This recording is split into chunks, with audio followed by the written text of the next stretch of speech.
بسم اللہ الرحمن الرحیم۔ السلام علیکم ورحمۃ اللہ وبرکاتہ۔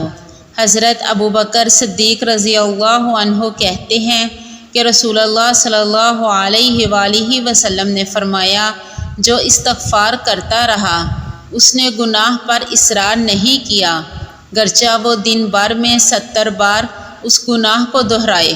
وضاحت: صغیرہ گناہوں پر اصرار سے وہ کبیرہ ہو جاتے ہیں، اور کبیرہ پر اصرار کرنے سے آدمی کفر تک پہنچ جاتا ہے۔ لیکن اگر ہر گناہ کے بعد صدقے دل سے توبہ استغفار کر لے اور اسے دوبارہ نہ کرنے کی پختہ نیت کرے، مگر بدقسمتی سے پھر اس میں مبتلا ہو جائے تو یہ اصرار نہ ہوگا۔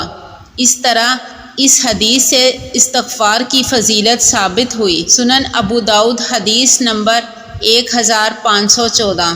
حضرت قتادہ رضی اللہ عنہ نے حضرت انس رضی اللہ عنہ سے پوچھا، رسول اللہ صلی اللہ علیہ وآلہ وسلم کون سی دعا زیادہ مانگا کرتے تھے؟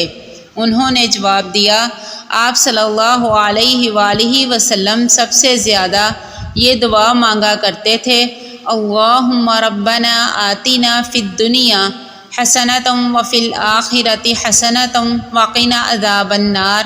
اے ہمارے رب، ہمیں دنیا اور آخرت دونوں میں بھلائی عطا کر اور جہنم کے عذاب سے بچا لے۔ سنن ابو داؤد حدیث نمبر 1519۔